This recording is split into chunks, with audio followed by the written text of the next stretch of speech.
Hello everyone from Sweden. I found an amazing video. Look at this. Inside the new version of Sweden incredible X2000 high-speed train by Simon Anderson YouTube channel.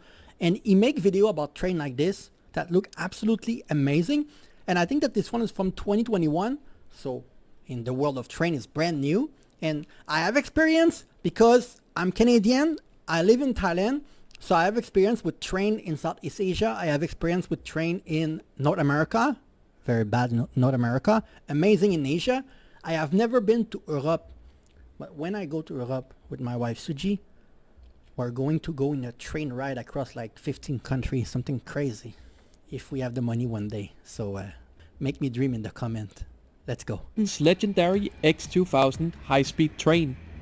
For decades, this train has connected Sweden's major cities at high speeds and in great comfort.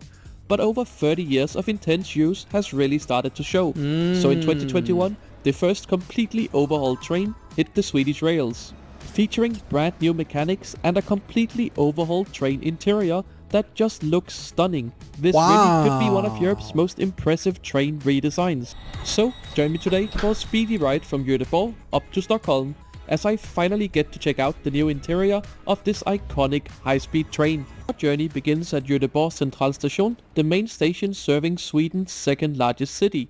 Wow, it's so beautiful from the outside. Oh my god.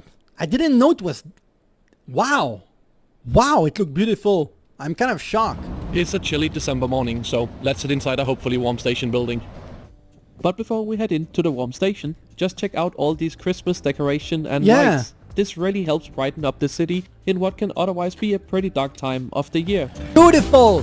Heading inside, we are presented to this gorgeous old station building, which opened its doors way back in 1858, making it the oldest railway station still in use in Sweden, even beating out Stockholm by around 13 years. The station is a pleasant space to wait for your train that has kept up nicely with the times, featuring a good array of shops and food outlets. And of course, at this time of year, there was also plenty of Christmas decorations. Tagarna an bilo med varnale. I don't know what that means. I don't even have a clue. You need to tell me. Santa!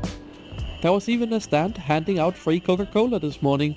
Although I personally plead allegiance to a different sugar-free soda. Hidden away behind the free Coca-Cola stand. Coca-Cola will always win over Pepsi. Smash the like if you agree. Leave a comment if you disagree.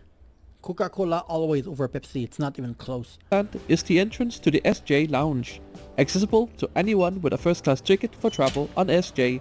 Love this chocolate. Rockstar, this is a Piccadilly. really pleasant space to wait for your train, offering a great place to relax, as well as a small breakfast buffet and some warm drinks, very much needed on a cold December morning. All done. Is he kidding? Who can afford a... My god! Look at the kitchen! This is like a 5-star hotel kind of thing. Buffet and some warm drinks, very much needed on a cold December morning. This is so high class! Oh my god! I was also a little bit cheeky while waiting in the lounge. SJ still doesn't show during booking whether you'll get an older or a refurbished X2000. So I politely asked the staff in the lounge if they could see allocations for the upcoming departures to Stockholm.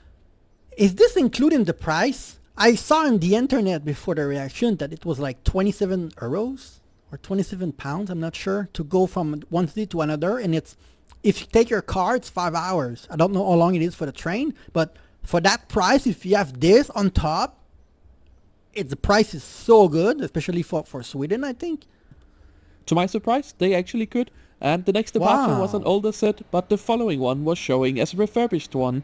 So, since I was traveling on an Interrail pass, I simply moved my reservation to the later train, which is easily done in SJ's app. Saved me from manually going down to the platform to check myself, which was my original plan to finally catch one of these refurbished ones. Change his ticket!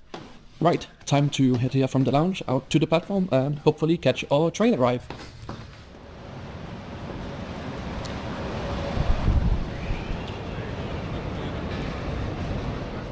Gothenburg is a busy hub served by many different kinds of trains. Västtågen provides most of the short and medium distance regional trains, with SJ running some longer routes. The station also sees a variation of international trains, with Norwegian V running trains to and from Oslo and Øresundstog operating a line down to Copenhagen. Oh, Even Grusenstag. Finnish VR now has trains here, albeit only to Stockholm in direct competition with SJ's high-speed trains. With VR having bought out the MTRX business from the Hong Kong Metro company after they had to abandon most of their struggling Swedish business adventures. Oh. But enough about other trains, as this older X2000 set departs for Stockholm, or new and refurbished X2000 set is arriving in, having worked one of the first services of the day from Stockholm.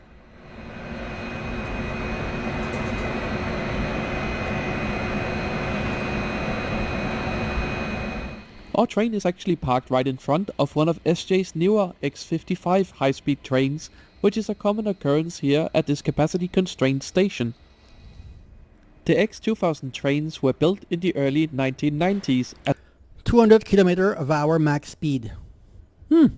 It's a good. collaboration between multiple Swedish manufacturers. I never understand when people like want the train to go like infinite speed. I'm like, why?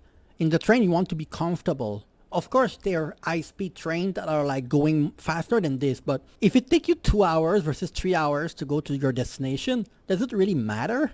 It's 1 hour more, and in the train it's quite chill. You don't really see the time pass that fast. I don't think people take the train because they want it to be faster. They take the train because it's more convenient. So having a train that is like a bullet that go like even faster, I don't really see the point. Unless it's like a very, very long distance somehow. But if it's a long distance, you're never going to be able to go bullet speed all the way through. So, I don't know, I'm a bit confused. Thanks to their tilting technology, they can reach speeds of up to 200 km per hour across a large portion of Sweden's legacy railway network. Visually, you can clearly spot the difference between the older sets, which features an all-silver livery, and the newly refurbished ones, which features added black and green elements to match SJ's updated brand identity. The first completely overhauled train re-entered service in 2021, following a complete rebuild from the ground up, including new electronics, upgraded traction equipment, and a completely redesigned passenger interior. Eventually, almost the entire fleet will receive this overhaul, standardizing the few remaining differences between some of the older sets. But progress has been quite slow, with only around 12 of the 36 trains being upgraded as of January 2026. I'm so excited to finally be trying these out today.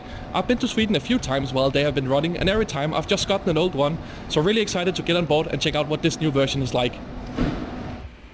And once the crew finished cleaning and stocking up the train, we were finally allowed to board. Today I'm traveling in first class, which was found towards the rear of the train in carriage number 1. First class. And wow, my first impressions of this new interior is just simply great. Just take a look at this. I really love the soft muted colors with just a hint of green that SJ has gone for. In combination with the not overly bright lights, it just creates a stylish yet cozy and inviting atmosphere. I already know the seats themselves are great, as I got to try them on a Lithuanian train a while back. But we'll take a closer look at them anyway after departure, which today is on time at 10:17. And with us now well on our way to Stockholm, let's take a closer look at the route map for today's journey. Gothenburg. To Stockholm. We are catching train number 430, which leaves from Gothenburg, making 2 intermediate stops on its 457 km long journey that's scheduled to take 3 hours and 22 minutes to reach Stockholm, giving the train an average speed of 136 km per hour. Good. Because of ongoing track works on the line out of Gothenburg, our initial progress today is a bit on the slow side. So I decided to take advantage of one of the first class perks you get here on SJ. Food! The complimentary self-service area, where you can grab yourself a hot drink, some fruit, and usually some sort of sweet snack as well. Since it's Christmas, they had pepperkakor, which is a type of cookie with warm aromatic spices. I have to say, in Thailand, you don't need to be first class to have access to that. Second class, you have access to that. Anything that you rent, like let's say you take the train overnight and you want to have like a bed, or even people without a bed, you can have access to that. It's a very different lifestyle in Thailand where sharing is considered like the norm. So you don't necessarily need to pay first class to have access to that because it's more like about sharing the culture. So they're gonna give you that. It costs nothing. Yeah. Is commonly found around Christmas time in Sweden. There's also a small kitchen right next to this, where the staff prepare the at-seat meal service that you can pre-book for an additional charge in first class. In my experience, it's actually pretty good, but today... Also, the train, most of the train in Thailand, you have a restaurant in the train, like, so you can walk and go sit somewhere if you want. First class, second class, blah, blah. I guess he has that for free. It doesn't need to move at all, but still. Check out the regular onboard bistro, which we'll take a look at a bit later in the video. But I'm guessing that this is a short distance train.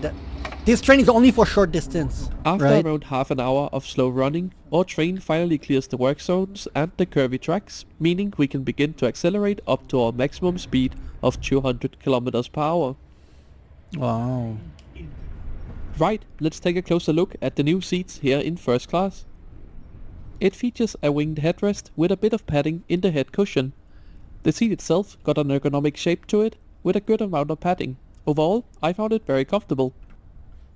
It comes with an electronic recline function that slides the seat into an even more comfortable relaxation position. If I have to be very nitpicky, the legroom does get a bit tight once the seat is reclined, but it's by no means uncomfortable. Other great features about the seat include the large and sturdy tray table that even extends, moving closer to your body for a more comfortable working position. Well, this is what we call the airport reclining thing, right? To eat your food. I think it's common also here in Thailand. Every seat also gets 2 individual power outlets. This though, it's something that you need to be first class in Thailand to have access to. This is not easy to find. A lot of trains don't have this here to plug your phone. Standard features like coat hooks, a reading light, and a small storage pocket is also present. Overall, this is a great first-class seat. Maybe not quite ICE-free Neo level, but it is certainly a worthy replacement for the very comfortable old first-class seats. Our journey continues through central Sweden, and once again, I'm struck by just how pleasant and understated this interior really is. The soft lighting and warm tones make it feel very cozy, even on a grey day like this. Another really cool thing is the updated information displays, which shows journey information so simply and clearly. It just all goes so well together. I don't want to know that when I take the train. I don't want to count time. I'm someone that is very impatient. So when I'm in the train, I don't want to know, you arrive in 2 hours. And then you check, you arrive in 1 minute 50 and the time go quite slow. I want to be able to enjoy the train without knowing when I'm going to arrive. I guess it's just me, right? I don't like looking at this on the screen. I don't know what you guys think. Next up, our train arrives a couple minutes ahead of schedule in Skövde.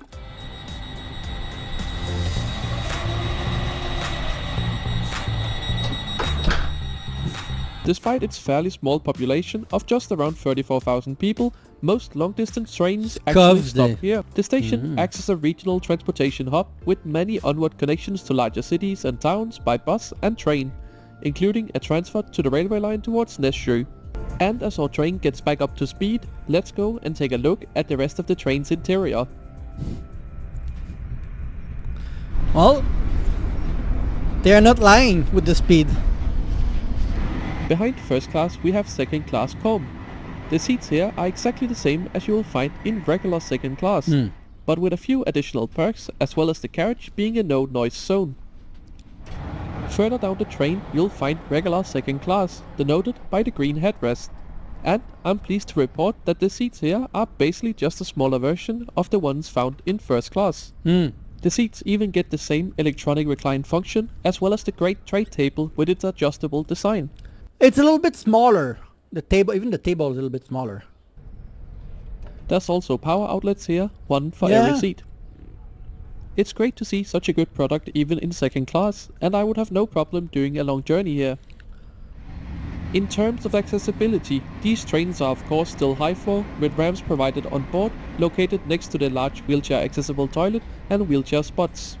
I mean, it's a bit smaller and they don't have the orange and thing like this and the coffee maybe.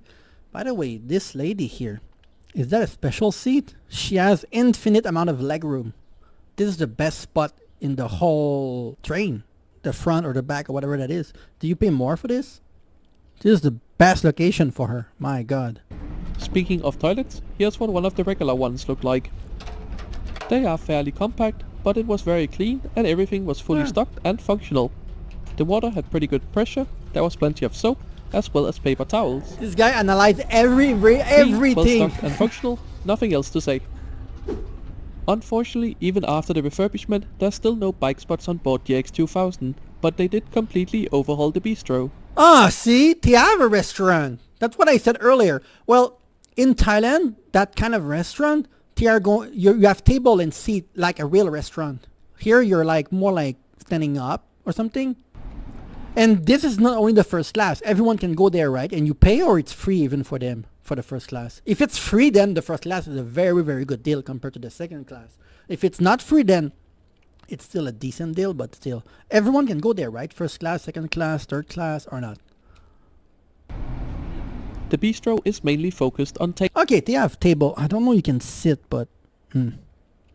takeaway, with a great selection of pre-prepared meals, either cold, Köttbullar! I love köttbullar. See, I recognize some of the Swedish name. Köttbullar. or to be heated up by the staff, alongside various snacks and of course a selection of hot and cold drinks. Some of the meals were even 50% off as they were about to expire. So I picked up this salmon dish for just 54 Swedish kroner. $5. And with a free Coke Zero from the station earlier, that's a real bargain for onboard catering. The salmon was perhaps a little dry, likely due to the date, but course. I won't complain about having lunch at 200 kilometers per hour for 54 Swedish kroner. Okay, so you pay for it. Speaking of the train's speed, the way it maintains a speedy ride is thanks to the tilting system, as Sweden does not really have dedicated high-speed lines. Instead, the train gently leans into the curves on the legacy network, keeping the ride smooth while allowing higher speeds than a conventional train. You can really see it in action here on this Whoa. X2000 as we arrive at our penultimate stop, Katrineholm. Nice. Katrineholm is an important junction station where we I've never heard of this city before. meet the southern main line from Malmö, which is where that tilting X2000 just came from. Oh, the shipping dock. Interesting. Also, I never saw this in Sweden. Like in a video. Right, we are only about half an hour from Stockholm. And Wow. Saker etsin skruttioner X2000. Saker etsin skruttioner. I don't know how to pronounce this. I have to say, this is a really, really great train. SJ has done a great job refurbishing it, and the first class product is really, really good. The only minor complaint I could have is that the legroom is below average, I would say, for first class. But overall, they did a great job, and I'm glad that these trains will be running on the Swedish rails for many more years to come. Another great thing about the X2000 is that in general it can be quite affordable. I was traveling on an Interrail pass today where you just pay a fixed reservation fee, which is a slightly steep 165 kroner in first class. 15. Why did I read on the internet before the reaction that it was 27 euros? Why did I read 27? Did I dream? 15 is really cheap. However, if you are booking a regular ticket, SJ's dynamic pricing can offer some really good deals if you are a bit flexible and book in advance. With fares around 300 kroner in second class and around 500... Oh, okay, that's what I said. I said 27. Oh, okay, 44 in first class. Oh, okay. I mean, it's expensive, I think. 44 euro for that. I would pay the 27 and just don't get oranges and just get a little bit less legroom. This feel like, for what you get in the second class, almost doubling the price doesn't seem to be worth it that much. in first class, not being too uncommon.